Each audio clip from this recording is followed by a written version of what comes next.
Good evening and welcome. My name is Taylor Kingman, President of the Board of Trustees for the San Angelo Independent School District. I would like to welcome all of you who are present at tonight's Preagenda board meeting, as well as those of you who will be watching the recording online or on our public access channel. Today is January 12th. All of the items on tonight's agenda have been posted as required by state law, and most items will be discussed tonight and voted upon at our regular board meeting. As a board, our work includes setting goals, hearing reports from our superintendent, approving budgets, contracts, and personnel items, and making policy decisions for the district. Please keep in mind that this is a meeting of the board held in public, not a meeting of the public. These proceedings are recorded and will become part of the district's permanent record. To help us maintain a clear recording, please refrain from speaking while others have the floor, and please silence your cell phones. Thank you again for being here and for your support of San Angelo ISD. We do have a quorum, and we will begin with the first item on our agenda, which is the Pledge of Allegiance to the United States and Texas. Everyone, please stand.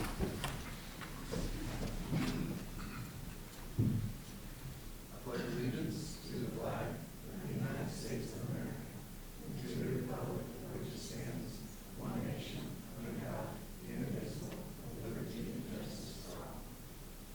On the Texas flag, I pledge allegiance to Texas, one state under God, one and indivisible.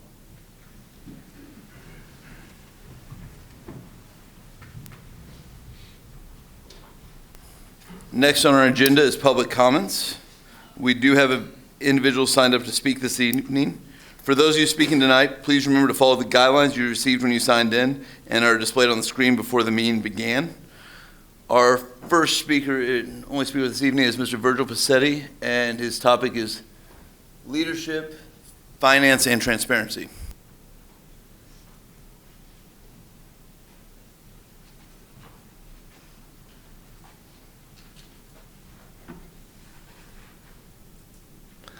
Hello, my name is Virgil Passetti, concerned father. I'd like to address the board today, and specifically our president of the board.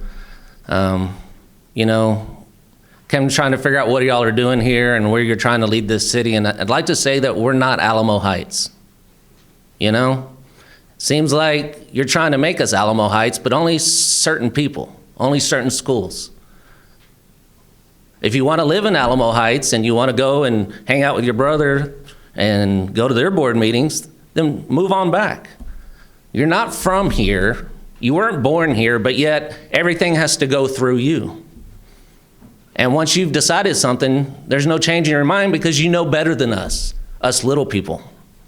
I see the grin. So, let's focus on this. Today your agenda is, let's close some more schools. How about our agenda is, what is our biggest weakness right now? It's Bradford. It's a 4-time F. That 5th F is going to get you on the TEA takeover. How many times have we talked about the action plan for Bradford?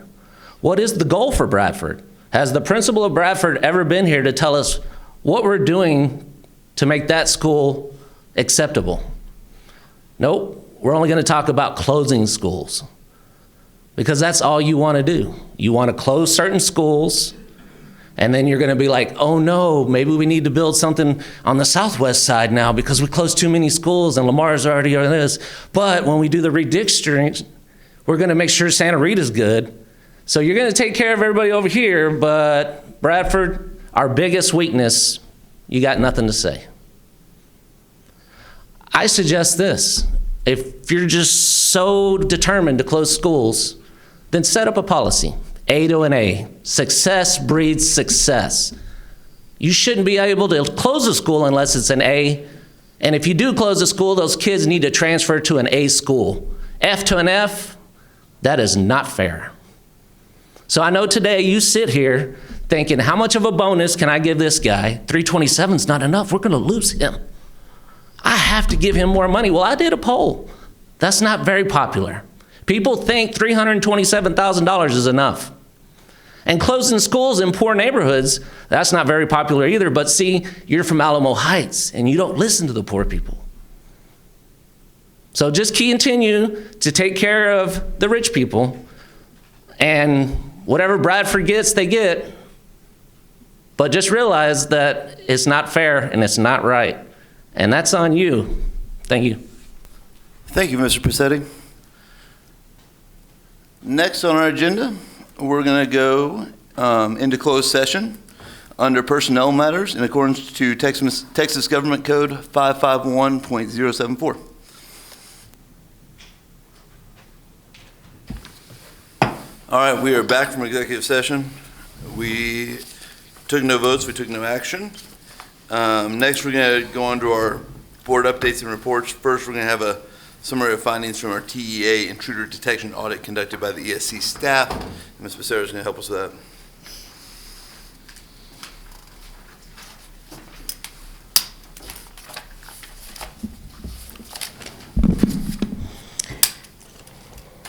that. Dr. Moran, Dr. Kingman, and members of the board, thank you for your time and effort supporting SAISD this evening. For the first week of January and the rest of December, we have no IDAs to report. Thank you.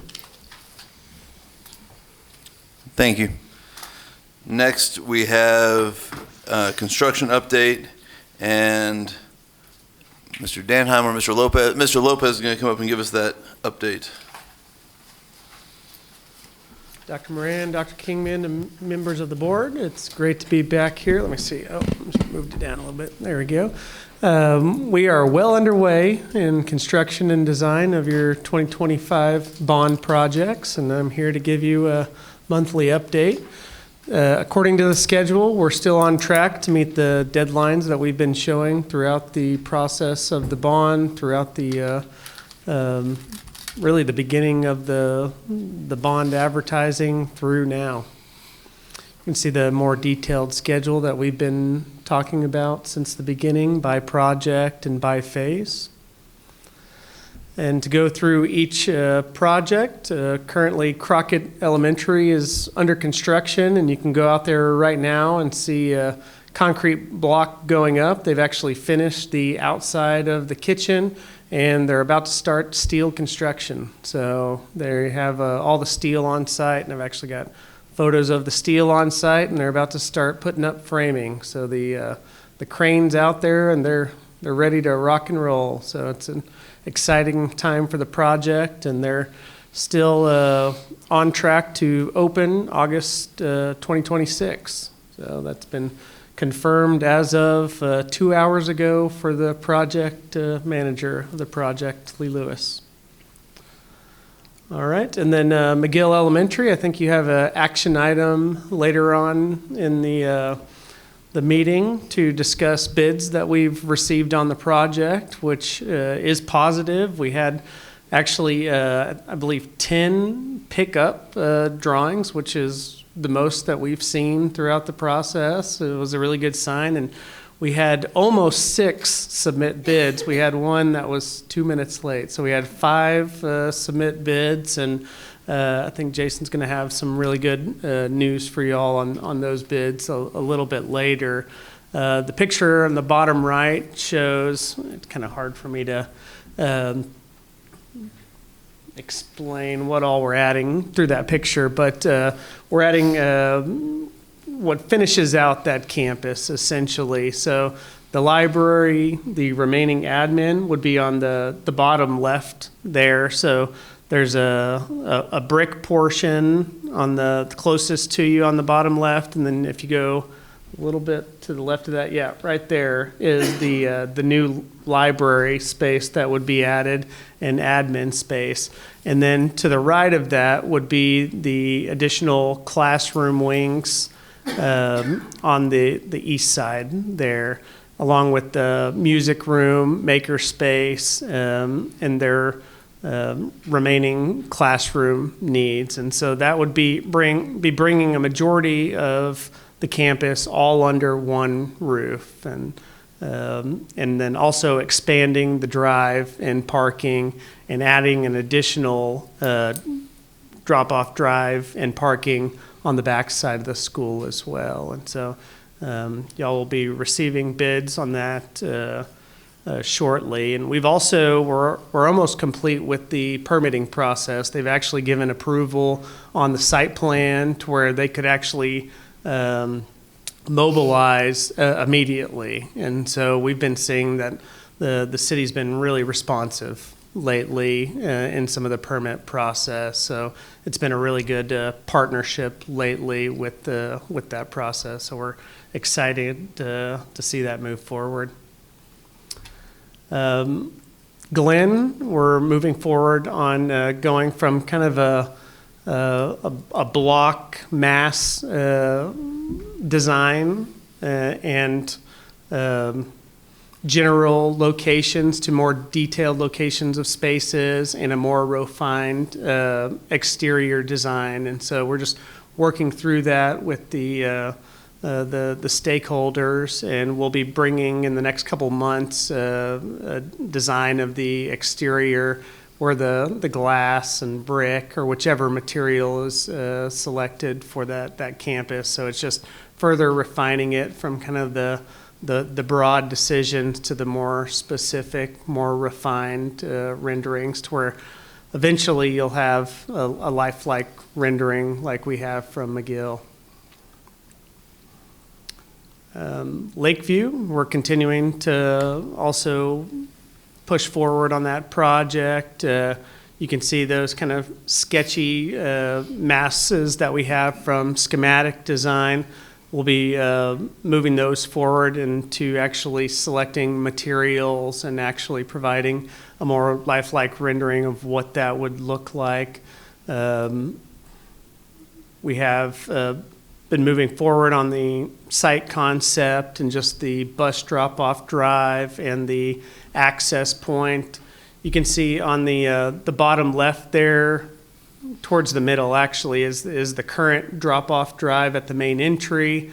We've added additional parking and a drop-off drive to the west side over there that would allow for easier access to events at the gymnasiums and at the auditorium. Right now, a lot of people have to walk across the street and walk from that circular drive. And so being able to park there and drop off there was seen as an added benefit to both the mariachi hall that would be added there, the auditorium, and the gymnasium. And then on the right-hand side, on the east side, over by the JROTC building and the classroom wing, you can see we're adding a bus drive currently shown with those little yellow dots there, which represent buses. So you could see we can fit approximately 8 buses over there. And then the orange is actually covered walkways between the main academic building and the CTE facilities. And then lastly, this is showing some of the further refinement of what that mariachi hall could look like. So these are not finalized renderings, but these are iterations that we're going through to say, okay, these are some of the storage capabilities and cabinets of the space on the right there. This is the mirror wall where you can they can be looking at their how their face is reacting while they're playing, and then some of the acoustic treatments and potential color. And how that interacts with the windows as well. So right now that's kind of where we're at, along with the wood floor, so that they can practice on a floor that represents kind of what they would actually be playing on. All right, and then lastly, an update on Central High School. This is showing the little bit more refined version of where we're at. The main pieces are still really in the same spots, and this time I did go ahead and include the seats for each space, because that's always the big question, how many can fit in each one of those. So you can see on the left there in the auditorium, you've got a 1,000 seat auditorium. In the gymnasium, you've got a 2,200 seat auditorium. And then in the kitchen, you would have a cafeteria. You would have a 1,000-seat cafeteria. And then next to the cafeteria, you'd have a culinary lab. And then right next to that, we're showing the health science lab.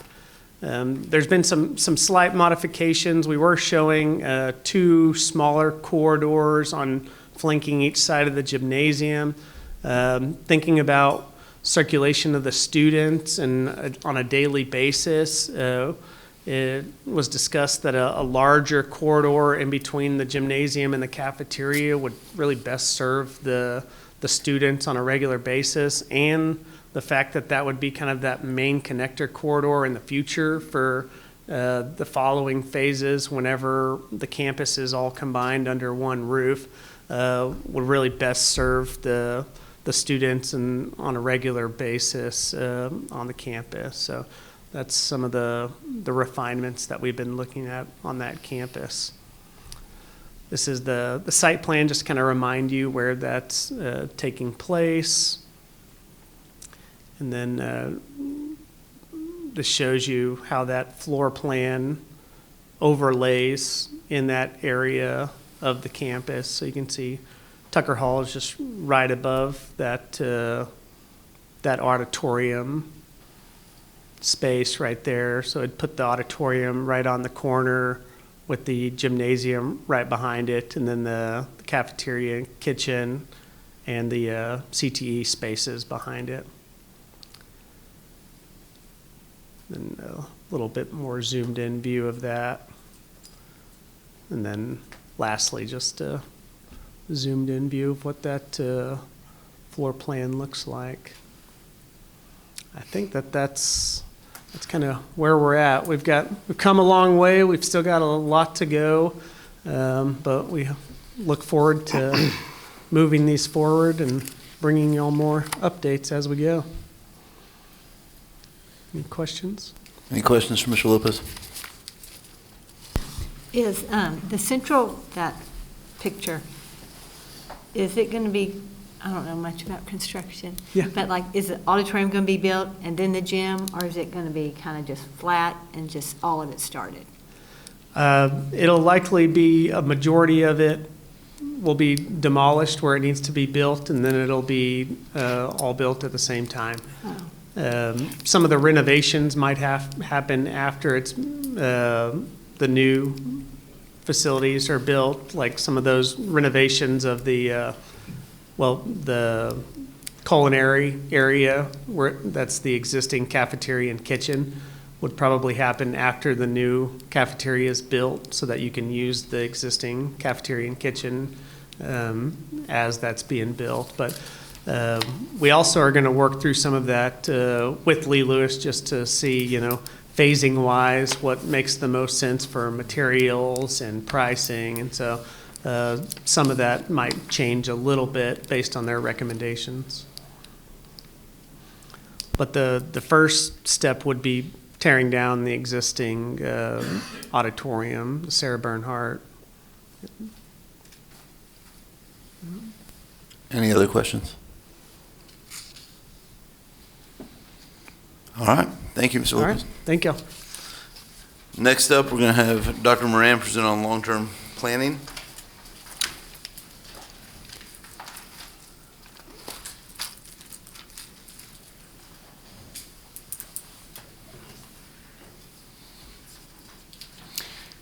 All right, members of the board, this is really kind of a culmination of discussions that have been going on for a while, but tonight it's my goal to continue the years-long conversation about the future of our district. And really, throughout the presentation, you should see a clear focus on 3 specific areas: academic progress, stewardship, and efficiency. Those are the 3 areas that I'd like for you to focus on. And I'll zero in on 6 factors in this presentation that impact declining enrollment, declining revenues, staff shortages, academic progress. We'll take a look back, and finally, we'll look at our future planning.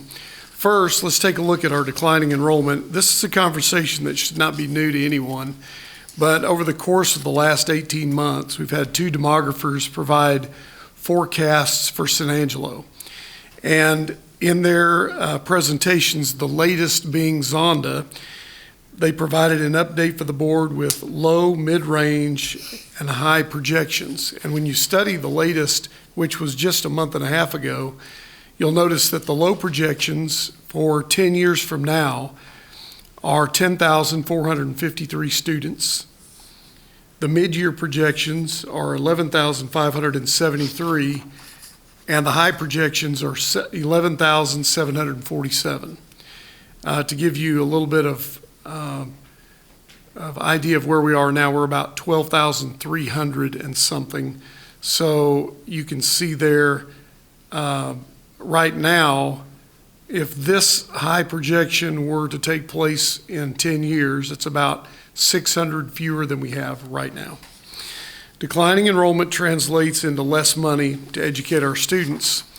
And so you can see some historical enrollment data that is being provided. And obviously this presentation will be posted to the website under the sustainability plan on our website that's been in place for a few years. But it also reflects student enrollment, a loss of 420 students since May of 2025. And the next slide reflects that drop. You can see from August 2024 at 13,011 to January 2026 at 12,339. So currently we're faced with a $2.1 million shortfall this school year, but in the next 18 months, we project that figure increases to more than 4.3 million based on the projected losses. Because of economies of scale, we're faced with considering closing campuses as a result. The current savings of closing one elementary school is over $900,000, as you can see on this chart. Another impact is staff shortages. Currently, we have vacancies that we're not able to fill, and this graph shows that in manual trades, we have 27 current vacancies. We have 21 paraprofessional vacancies, 30 teachers, and 10 administrators, district-wide, that are open. And many of these we have filled, and you're going to see in just a moment on the next slide that we're very thankful for substitutes, retiree hires who have stepped up to help us, long-term subs, et cetera. But there's a cost to hiring rehires. The state penalizes districts by doing this, and right now you can see that last year we spent $125,000 in penalties. That was fiscal year 25.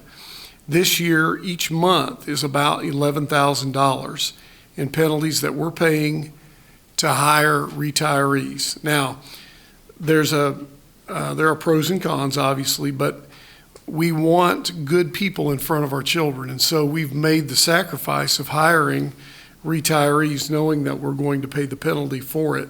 But we just feel strongly enough about making sure we've got good quality people in front of our students that that's where we are. The next slide is really the truth is nationally. We're up to about 56,000 teacher vacancies this year alone in the USA. On the next slide, one data point to be aware of is that over the past 10 years in Texas, teacher certificates or certifications have declined by 20%. There's just not as many kids going to college to be teachers. Therefore, there are fewer teachers in the pipeline. And so that's just a reality, and we're not alone on that. We are a little more at a disadvantage because we are isolated here in West Texas. And it's harder to find people who are willing to move to San Angelo. If you live in the Metroplex or the Austin or Houston areas, San Antonio, you're able to, I think the market is a little richer, but they still struggle in those areas as well. Academic progress is something that we're really pleased with, and my hope is that within the next month or two, the board's going to hear very positive results from our mid-year benchmarks. We believe that the following things that I'm going to touch on are making academic progress a reality for our district. First, more consistent curriculum implementation across grade levels due to larger, more collaborative teacher teams. We believe strongly that larger teacher teams are important. We have a few campuses that have 2 teachers on a grade level team, and that's a struggle, especially when one may go out on maternity leave or if they're both rookie teachers. And so we know that if we can put 4 or 6 teachers on a team, we're a lot stronger. Also, the next slide, better resource efficiencies allow more money to flow to student learning. When we become more efficient as a district, when we close campuses, when we save resources, we can push those resources into these campuses and vacancies that we have. Thanks. The next slide, greater teacher collaboration and more powerful or impactful teacher support for those teachers is taking place now with the amount of monitoring that we're doing with our staff, with our principals, with our teachers. We're seeing a real trend in the right direction. We're very thankful for that. And you saw that when you saw Bowie, Crockett, and Glenmore all jump 2 letter grades this year. That's just the beginning. It's going to get better and better. There is a look back, however, and if we'll go back to October the 17th of 2022, this conversation has been at the board level since that time. Some of you will recall the sustainability plan and conversation, and this slide was used in 2022. And you'll notice that the elementaries that were discussed there on the left column were the keep, and then you had the keep and potentially add or renovate, McGill, Fannin, Bel Air, and Crockett. And those 3 of those 4 have been either being renovated or will be renovated. Bel Air is the one that didn't make the cut on the Facility Advisory Committee and bond election. But then close and repurpose, you'll notice Altaloma's been closed, Austin's been closed, San Jacinto's been closed, and Reagan and Bowie have been discussed. The next slide is another look at that. It's a draft master plan from 2022. So as our facility evaluation was conducted, these categories, and I'm going to just show the categories to you in a moment, were used to grade and score campuses. And we also looked at cost per student in those campuses. So let's advance a couple of slides there. So this list, let's go back one. This list was used to score and evaluate campuses. If you'll just take a moment and look at that. And I'll give you an example. Lamar, the cost for that campus is higher than average because of the special programs, functional academics program on that campus. So as we talk through this, we're going to lean back on those bullet points. And the next slide reflects the campus cost per student right now. And you'll notice out on the far right are the campuses that cost the district more per student. Bel Air, Fannin, Reagan, Crockett, working right to left. The age and efficiencies drive the cost to educate students at those campuses. The next slide, you can see the functional condition needs index. And really just a quick glance, you'll notice the campuses that have more red. Bel Air is at the top, certainly has 2 wings there that are being considered in future renovations to be demoed and new wings built for that campus, and that was part of the bond discussion early. It just didn't make the cut. And then you can see down towards the middle, Fort Concho has some red, and that's because that building facility has some portables on campus. The cafeteria is inadequate, as well as Santa Rita, an inadequate cafeteria. That's been discussed before. And then you'll notice Bowie has some red. They have portables and a really older part that we've talked about, the circular part of the building. Reagan is there as well. San Jack's still on the list, but that's because this graph was developed prior to its closing. The next slide reflects the age of the campuses being discussed.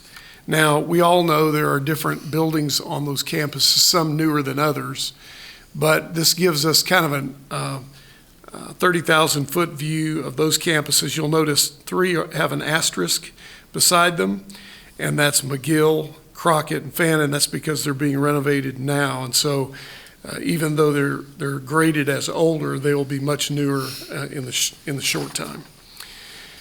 The following slide, the campus capacity is an important consideration in planning as well. And so what we did is we've taken, you'll see current campus capacity, and the blue line represents the number of students at that campus and its capacity. So you'll see, for instance, Bonham is at 103 capacity, 103%. And we've talked about prior, at 90 or 95%, if you're growing, that's your red flag to expand or do something to change that, because really 90 to 95% is full. There's always a few classrooms or a few spaces that are used for other purposes, but if you see a school at 106%, they're way over full. You can see Crockett, 48%, that's because the new move-in space will allow some opportunity there, but you can just work your way through that graph and see where we're at. You notice a lot of them have a very low current capacity. The next slide is going to show you the enrollment in red and campus capacity in blue. Just another visual so that you can see that in another way. The following slide in spreadsheet form, you can see the predicted enrollment. Now this is a very important slide because this is looking 5 years out. You'll notice that in the middle column, enrollment 2030, and then 10 years out, enrollment 2035. If projections hold as they are, we've projected those enrollments out, and we've also looked at the capacity in the second column, and we've given you, on the far right column, the open seats in 10 years that we will have in our elementary schools if we remain at 14 elementaries and we leave as is. Now below that, you can see with 2 elementary closures, you'll have 1,185 empty seats in 10 years. With 3 closures, 761, and with 4 closures, 316. And the point there is that this is just mathematics. It doesn't factor in necessarily the reality of using a building. But if it's pure math and it's just black and white objective look at this, the truth of the matter is if we continue with our enrollment decline in 10 years, if we look at 12 elementaries, that's 2 less now, you could still close 2 more in a few years and still have empty seats. It just depends on what we want to do as a community and as a board. The next slide reflects the average scoring of the elementary campuses according to the categories mentioned earlier. And you'll notice that each column provides a scoring average for those indicators that we mentioned earlier in the presentation. The lower the score, the poorer it is graded. And the next slide is a table ranking of the elementary campuses from weakest to strongest in the scoring criteria. The following slide is a reminder that the Facility Advisory Committee considered the right sizing projects of elementary schools to consolidate and prepare for declining enrollment in the future. And you'll notice in that second column, there's a couple of 2s next to the bottom, not the bottom.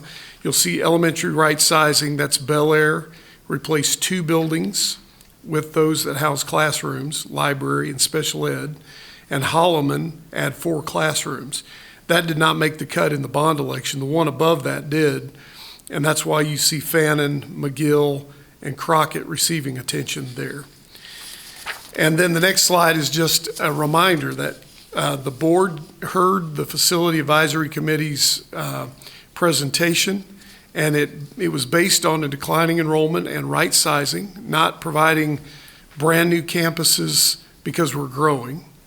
And the community approved that in a May bond election that the board called last February. So with that in place, we need to talk about future planning. And so the first thing is we have talked about moving forward, talked about closing some elementary campuses. So our future planning involves recommending to the board the closure of elementary campuses so we can mitigate the impact of declining enrollment, so we can properly staff our classrooms, so that we can meet our budget needs. I've mentioned to the board that because we've talked about the fall of 2027, we're going to be looking most likely at a budget deficit. We'll be looking at short staffing again next year, and the challenges will be great. We did, however, feel like, even though there are pros and cons of moving forward more quickly, out of respect for our community and the rezoning process that will have to take place, we felt like it was the right thing to do is slow it down and recommend to the board closing elementary schools, then getting involved in a rezoning process, which is the next slide, to talk about attendance boundaries and make those effective July 1, 2027. So it really depends on what the board and the community want to do. A wise man once said to me, and I've never forgotten it, that it's your community, it's your buildings, your students, and your money. We're here to steward those, and my responsibility is to provide options for the board that allow you to be good stewards of the money, the students, and the facilities. My admonition is if we don't take action, we're going to circle the drain, which some would argue we're already there. When you're overstaffed and under budget and you start dipping into savings to live, it's only a matter of time. And so that's my presentation. I'm willing to take any questions or discuss anything you'd like at this point. Any questions for Dr. Moran? So just to be clear, the two schools that you're wanting to bring forward to us is Reagan Elementary and Bowie Elementary. Well, the way it's scored, those are the two that scored the worst. And so it'd be up to the board to decide which elementaries. But according to the score sheet, those are the two that scored the worst. Okay. What were the other two? Did you have 4 on that? Yeah, we can roll back to that slide. It's the scoring, campus scoring. Keep going, right there. Go forward one. Yep, now go forward to the end, 2. Yep, right there. All right, so you can see the lowest scoring campus was Reagan, next was Bowie, Santa Rita, and then Glenmore. And that's based on the condition of the building, the age of the building, the expandability, all of those factors that were mentioned at the beginning, which include, and I don't mind repeating those because I think it's important to get that right.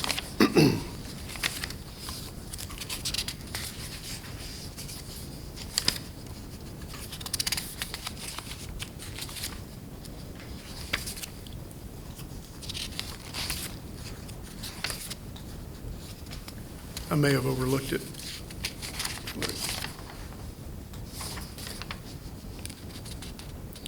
Yeah, I'll have to find it, but that particular list outlines, roll back a little bit more. Maybe we can find it pretty quickly.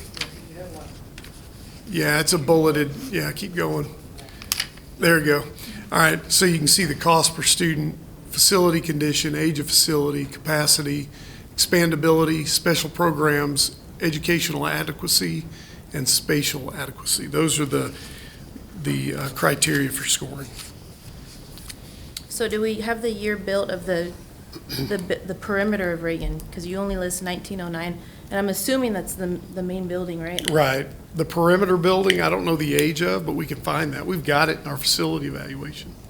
I just mentioned that because I've already been a part of one school closure with San Jacinto, and along the way, things have changed. So these two schools here, yeah, they've been listed since 2022, but along the way, things have changed, so Yeah.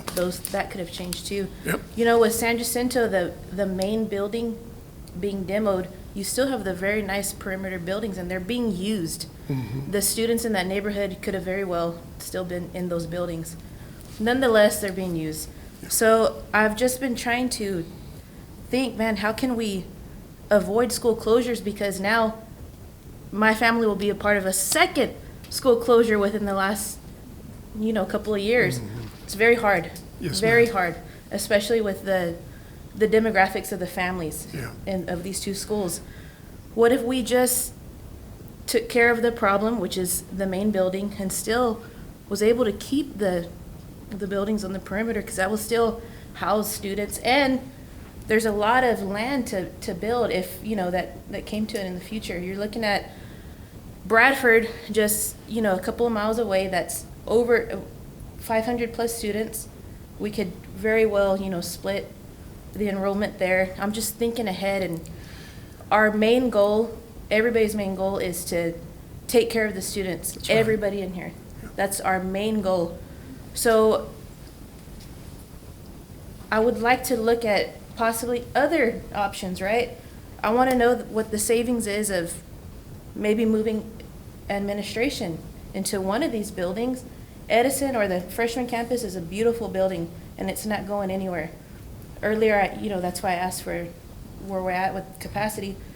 Why can't we look at exhausting all other options before uprooting these families once again, and the same families at that? Closing schools, you guys know, it brings a lot of troubles and hardships on Yes, ma'am. families. This will be my second one. So I'm trying my best to think of all other avenues before we go, forward with just. Well, you're not closing these alone schools on down. that, and we recognize it's a difficult thing. It's, for whoever's impacted, it's going to be a difficult thing, and the rezoning process will be very difficult as well. So we are doing our dead level best to look at every option as well. And I don't mean to interrupt you, but that's another question that I have. Where's the plan? If we do close these schools, where are those kids going to go? I think it's a little bit more responsible if we have that plan presented to us first before we say, yes, we need to close 2 more schools. Well, the rezoning process is a months-long process. It will be much like the Facility Advisory Committee process. And so the committee is charged with coming up with options, working that until they come to consensus on one to give to the administration, to provide to the board for guidance. It's really this board's decision point. If the board felt like going through the rezoning process first to figure out where we could draw lines depending on which elementary's closed, that's possible. It's a lot cleaner for the committee if they know which elementaries are going to close so that they can do the work of rezoning. But that certainly is a decision of the board.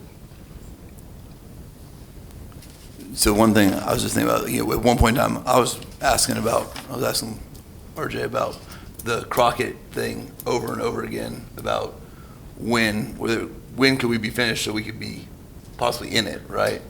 And the reality is, like, what kind of started striking me is, like, to your point, we're going to move these kids 2, maybe 3 times if we push it too quickly. And I know that this community really wants to have as good an educational program as can, and they also want us to be good stewards of their money and be balanced budget. I mean, we have been one of the few districts that's been able to come out of COVID, et cetera, with a balanced budget and those things. But when looking at it for our community and for those schools, if we wait and we do possibly, I'm not giving anyone free pass here, but if we did possibly go into fund balance for 1 year with a plan of how to get out of fund balance to Dr. Moran's point, like having school closures already lined out, then all of a sudden you can tell your community, like, yes, we understand we're spending money we have because we've been good stewards along the way, but it's not a continual ask to be going against the budget because we have a plan of how to get out of that. And the only way to do that, though, is to actually delineate what schools we would close so that we could then actually have real numbers to the budget, and then also to the people that we will ask, just like, you served on the facility committee, for the bond, like, we're going to go ask a bunch of a cross-section of San Angelo to help us come up with a zoning that probably affects every single person in town in some way. It would definitely affect every elementary school in town in some way. How do we get that done to where they come up with something that is lasting for San Angelo for the next 10, 20 years, just like the bond is lasting for, hopefully the bond construction is longer than that, but like as far as something that is lasting, that they can say, hey, we as a community got together and we decided that this is the best use of our assets. But by giving them what schools we think we're going to close, I think that gives them the ability to do that. Now, I guess the facility committee, even if we said we were going to close 2 schools, could come back with a recommendation that they looked at the boundaries and those boundaries didn't work. I mean, they can give us any recommendation they want. Yeah. But as a board, I think it's our job as a board to make that tough decision about which schools would close. And that's not their, they shouldn't have to be taxed with that decision, because that's not what they got elected to have to make that decision. We as a board got elected to have to make those tough decisions, and that's on us. Yeah. So how are we electing those committee members? How are we finding them? So we're working right now to identify a representative group from all of our communities so that we can make sure that we've got a good representation from parents, from business owners, people that live in attendance zones, balance those, and then we're going to invite those people to be a part. We've got to get them to commit to about 5 to 6 evenings this spring. And so that's our goal now, is to, if this all goes through, we'll hit the gas pedal and start working and bring a facilitator in to make sure it's done right and cleanly, and that we can bring this board something that we can all live with and be successful with.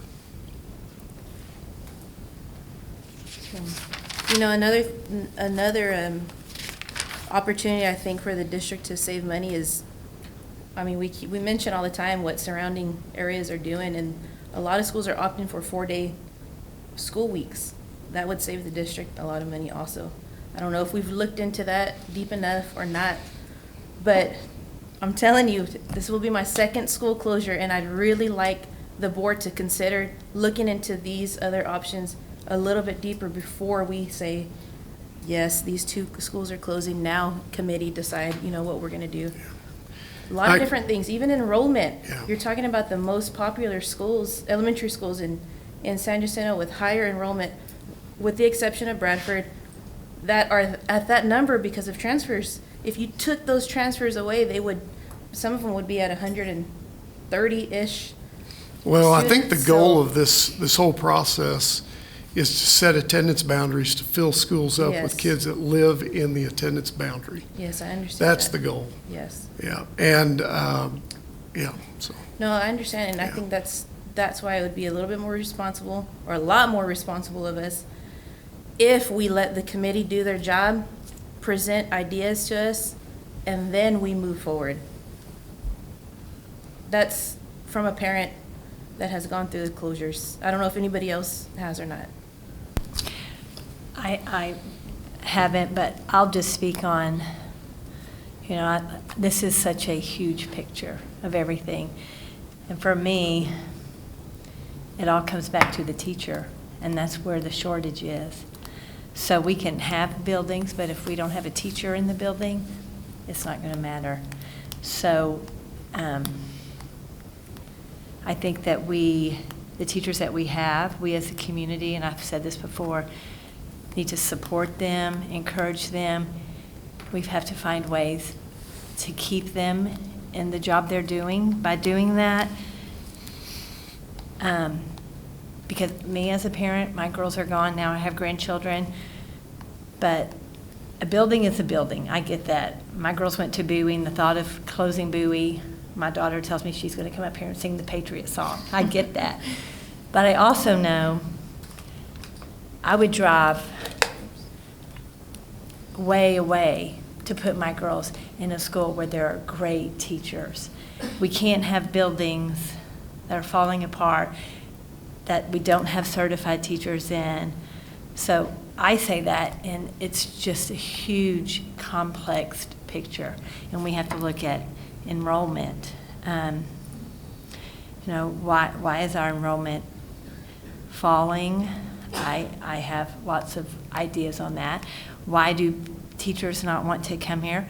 Well, if I'm 22 years old and single, I'm not going to move to San Angelo. That's just reality. Nothing against San Angelo, but as far as being single, there's so many different, and like I said, it's a huge spreadsheet to look at: the rezoning, teachers, enrollment, keeping teachers, a building. It's not just one thing. So we have to, I appreciate all of this information because it's going to take looking at every single detail to get it right.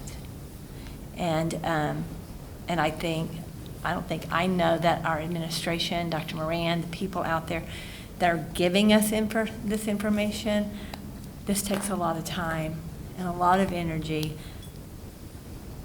many, many hours. And I appreciate this because, like I said, we're going to have to look at every detail, dot every I, look at everything. And when we make a decision, it'll be right. It may not be what my heart wants. It may not be what this wants, but it's going to be what's the best thing for a child, because we're in the business of educating children. That's it. Yes. We're in the business of educating children. We're not in the business of a building, really. I mean, I always say a child can learn in a tent. We don't want that. But it's who's teaching the children. So our schools have to be good. Our teachers, we have to have certified teachers that know the craft, and they're doing that. And with that declining every year, it's a big picture. So I see what you're saying. I think that we're all looking at that, but we have to be careful that we're looking at every part of this huge equation. Yes. Pam, I respect everything that you said, and I understand, I get it. And I get that you would drive across town for, your students to learn from the best of the best, but we're talking about Reagan Elementary, and those families don't have, that opportunity to drive across town. So, yes, it is just a building, but it's about the location also. And I'm glad you bring up teachers, because when you close schools, and you know this, you're a teacher for 30 plus years, I think you have the best voice of all of us up here. When you close a school, you're disrupting the academics, and that's our main goal right now, is to, provide better academics for our students. So closing schools will definitely disrupt that. That's what I think. No disrespect at all to what you said, but this is somebody, you have your experience, and I have mine also. And just, you mentioned one thing earlier, Ms. Cardenas, I just want to, like several years ago, and I'm going to lean on some people who have been here longer than me, there was discussion about a 4-day school week before the 2022 stuff. And it was just so, because I know that predates Dr. Moran, but there was discussion about what are other districts doing in our situation. And at the time, the board and, it was felt in thinking about the community that our community, and with so many working parents, that a 4-day work week for elementary kids just isn't a reality of where San Angelo is.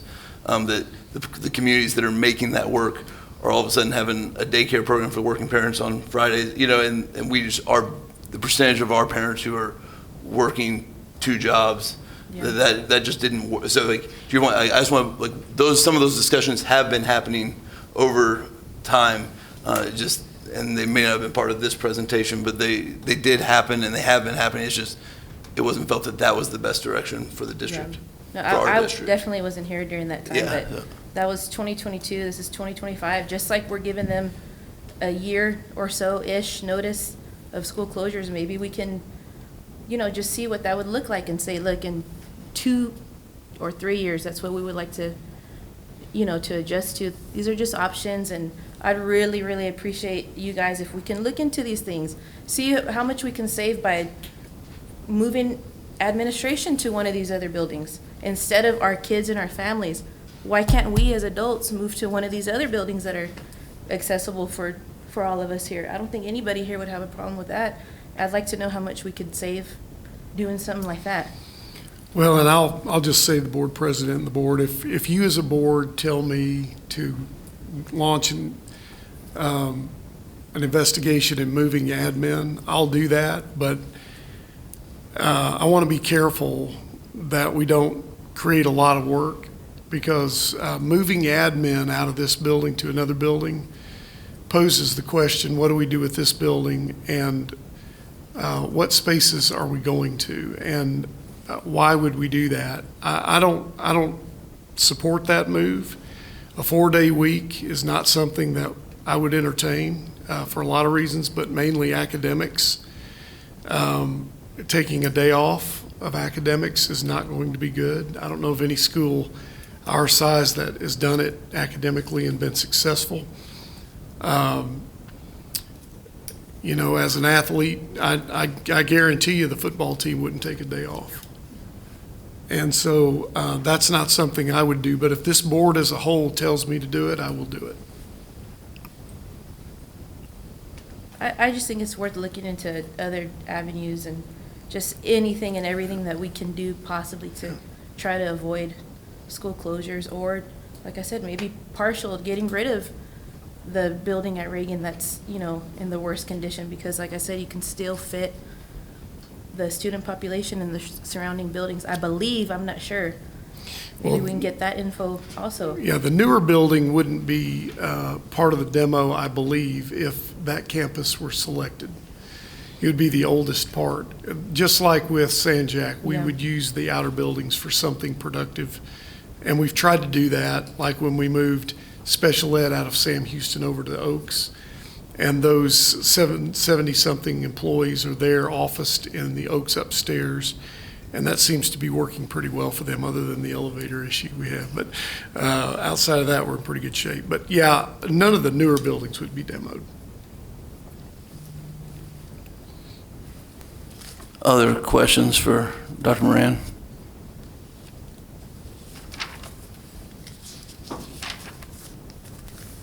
All right, let's go forward with our proposed agenda for our January 20th, 2026 regular board meeting, of the invocation, the pledges, and the recognitions. Public comment. We'll have a audit report presentation, and we will get that audit report on Friday Facts. That's right. Okay. I think Bailey's probably got that, or we'll get that to Dr. Brandon pretty quickly. Okay. And then we'll have a bond construction update, and Dr. Gomez, update on academic programs will be. I apologize that I was ill the last board meeting. I know I sent that presentation in Friday Facts, that I had planned to go through that in person, unless you all tell me you'd like that to be something else and I can adjust. I know that you have the information, but it is a lot of information to take in, so I was prepared to do that. I think that would be good. Yeah. I mean, I know it wasn't Friday Facts, and you've been sick one day in the 12 years I've known you, so we're gonna give you some grace on that one. Okay. All right, consent items. We'll have donations or minutes. We'll have a library book list that will be posted and on our website, or is already posted. And then, Mr. Henry, you want to give us our adder for our maintenance, transportation, and miscellaneous? Absolutely. Thank you for having me tonight. The original maintenance, transportation, and miscellaneous supplies RFP allows for additional vendors to be added throughout the bid process or during the bid term with board approval. The recap proposal has been reviewed by the purchase department and qualifies as an approved vendor. Vendors will be used to secure supplies, equipment, and services. Any supplies that cost $10,000 or more are required to be accompanied by an attempt to secure 3 quotes. This contract period is for November 1st, 2025 through October 31st, 2030. On the next page, you will find the recap of the company, Z Company, that has been requested by maintenance to be added. Do you have any questions? No. Consent, we'll keep it on consent. Thank you. All right, thank you. Dr. Moran, I guess you've already kind of given us your presentation on identifying elementary campuses for closure. Do you have anything to add for that? That's really up to the board on what we do. It really is, and you all need to know, I'll do whatever you want me to do. We're just doing our best to make sure that we are not extending ourselves financially, which we are right now. We need to get back right, and we also need to make sure that we're staffed. The staffing may be the biggest concern of anything, because not having teachers in our classrooms long-term, even if it's a long-term sub or a teacher who's retiree hire, we're thankful for that, but that's not the solution. And we've got to get to a place where we can staff our classrooms appropriately and retain those teachers. We've presented everything. There's really no more for us to give you except that. You've got the list with the ranking. Whatever the board decides, we will do. All right, so we will have to take action on this. I think it's important for our community to understand that when we hired Dr. Moran, a lot of these things that are being done are things that the board at that time really said, hey, these are things we need to figure out how to be a fiscally responsible district. We need to figure out how to improve our academics. We need to figure out what we're not doing to get us to a better place. And so I do think it's important that our community understands that these recommendations are coming from administration, but they're coming from years of work from board and previous boards about how to get to this point. And so that's just my take on that. And so Dr. Kingman, sorry, just to confirm, if consolidation does happen, the classroom sizes will increase. Well, so the question is, will they increase or not? And it depends on the campus. And if you have a current first grade classroom with 15 kids, then it could go up to 20. But it would be appropriate and they will not be overcrowded. And I think there's a commitment on our part to make sure that at every campus, there's a few grade levels where the teacher has said, hey, let me keep 23 kids because I got it. I can do that. But we're not talking about overcrowding.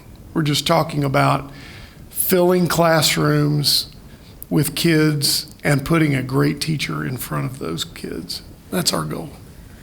I look at pickup lines like at McGill and Fannin, and they're pretty busy. They're pretty busy, and those classrooms, I'm assuming, aren't overcrowded, but those were schools that were consolidated. One last thing, I know you're talking about, a different administration or different board team before Dr. Moran arrived. One thing that I really liked that Dr. Detloff did was he, hosted the different town hall meetings at the different schools, and I attended every single one of them, so I learned a lot of information there, and that's why I was so adamant about keeping San Jacinto open, because of the information that I learned. Is that something that maybe you'd be open to? Yes, I'm open to anything we can do to help our community. And when we get to the attendance boundaries and the discussions, it'll require me to get out and visit campuses, communities, and do exactly what we did with the bond election, really communicate heavily. Yeah. This may not be a question you can answer today, and I don't want to get too far in the weeds, but is there more likely that those schools that get closed, those children will be just, sort of, I guess, the attendance zone will be split and kind of split to different schools, or are we talking basically redoing the entire zoning for the entire town? That's a good question. And I don't think I should answer that at this point, because that really is the work of that committee. There's a lot of different ways to do that. I think the goal, having gone through the rezoning of elementaries before, the goal is to disrupt the least number of families and to draw the boundaries with major roads, rivers, intersections so that they're clean, and do our very best to serve our community by making common sense decisions to move groups of people together so we're not, disrupting it. That's the goal. Yeah. Thank you. Dr. Kingman, one last thing. Some of these decisions actually are a result of stuff that predates actually most everybody on this board. A lot of schools were remodeled in 2008, of which I'm not sure if Mr. Yagos was mainly the only one on the board, but with that intent in 2008, with none of us being here, the result is that we are a pawn to the situation where we have some schools that were developed for an expansion that are still waiting for something like that to happen, because in 2008, the board was, even at that point, I think the board was looking at some of the older schools to try to get kids into some newer facilities. And so, again, we're dealing with some of the cards that have been dealt for any of us that not even we had a hand in at that point too. So. Dr. Kimgan, if I can just add on to something you were mentioning before. I see on social media a lot of people blaming Dr. Moran, quote, blaming Dr. Moran for the work that's being done right now. And I just want to remind the community that when Dr. Detloff left, in one of his last meetings, I think, he talked about how, because of the work we had been doing leading up to that point, that he recommended that we close 2, 3, or 4 elementary schools. So this is nothing new that just started, the day that Dr. Moran walked onto SAIC's campuses. And to your point, it was actually part of our bond proposal to get it, to do right sizing. Okay, that'll be fun next week. Next, we're gonna do miscellaneous supplies. Mr. Henry. Annually, campuses and departments have needs for miscellaneous supplies that are not on our regular supply bids. This bid will secure vendors for items such as clothing, groceries, electronics, housewares, small appliances, refreshments, novelty items, and other miscellaneous supplies used in the education process. In trying to secure vendors for the above items, a catalog bid was prepared. The vendors were evaluated on their ability to meet the district's needs and past relationship with the district. A variety of vendors responded and are recommended for approval on the following bid tab. The administration recommends approval of the catalog vendors listed on the following bid tab. Do you all have any questions over this? Anyone have a problem moving that to consent? There's no one, not anyone listed on there. I don't think that anyone has to recuse themselves. So we'll move that to consent, please.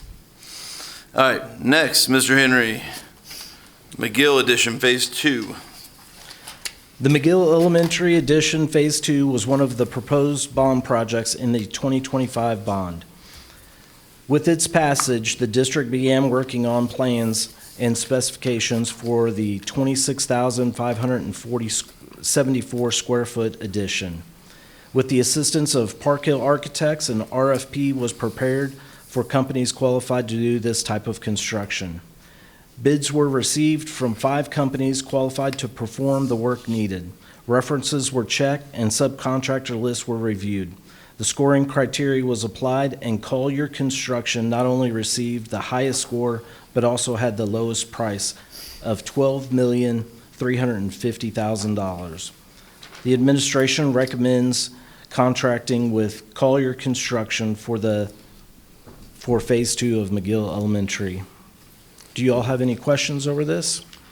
The rough estimate for Phase 2 on the bid documentation when we went for the bond was 15, 14.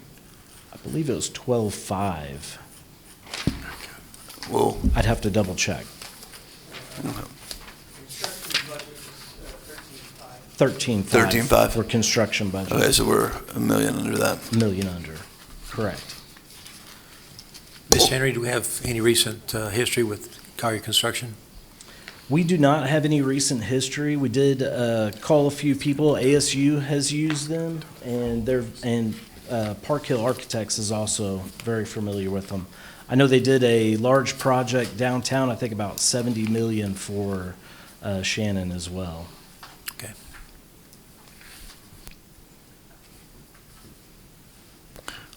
All right, we'll keep that on regular. So, and let's have you present that again next week, Thank you. All right, Mr. Henry, what about the Rio Vista abatement and demo? With the movement of Head Start out of Rio Vista and our declining enrollment, it has left the old Rio Vista campus vacant and no longer needed. With the assistance of King's Consultants, specifications were drawn to produce documents for abatement and demo. Right now, these are just a placeholder for the next meeting. We have received bids. We received, I believe, 6 bids. We're working on scoring them. We have a few questions that we need to get answered before we can bring you a full recommendation. And we'll have that for you next meeting. If we're going to vote on that next week, can we get that in our Friday facts? If it's Absolutely. not going to be ready by then, let's plan on pulling that until the next meeting. It will absolutely. If be it's ready. not there. Unless anyone else has we can still pull it if we decide we want to pull it, but that way we have it beforehand. All right, Dr. Brandon, we will have the audit report soon? Yes, sir. Okay. Maybe even tomorrow. We'll email it to you. You'll have a link to the full audit report. If you have any questions before the next board meeting, please feel free to send those to us. We'll get the answers for you.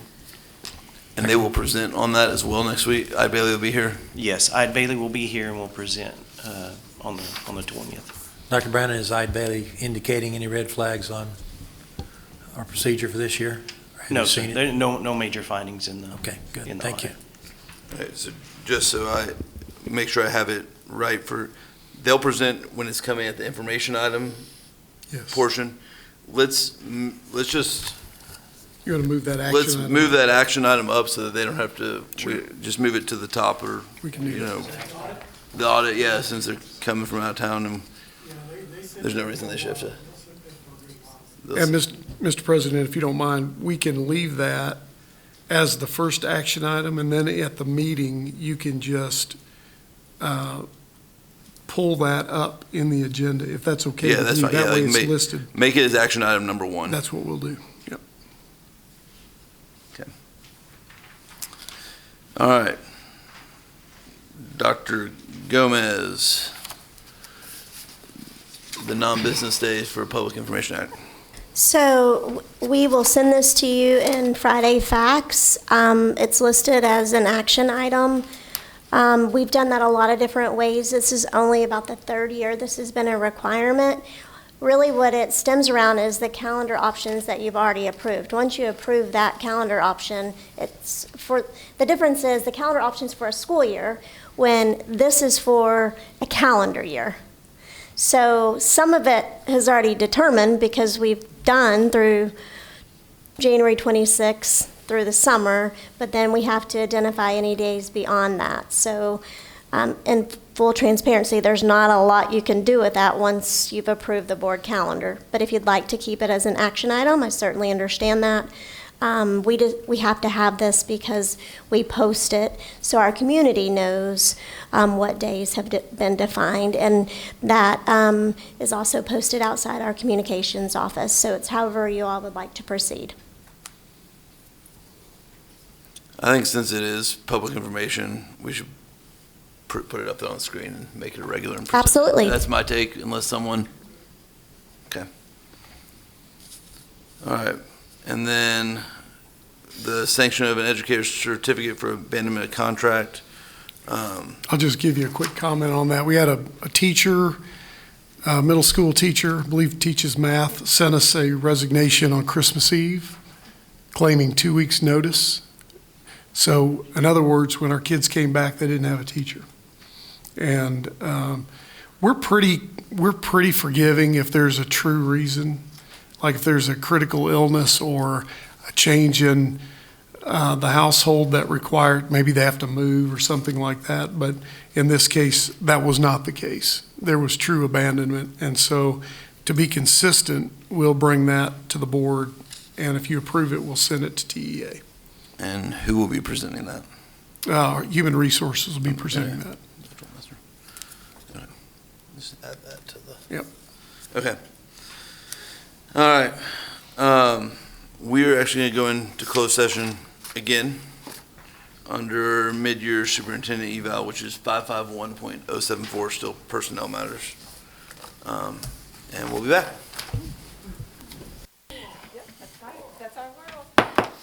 All right, we are back from closed session, and we have took no votes, took no action, and with that, we are adjourned.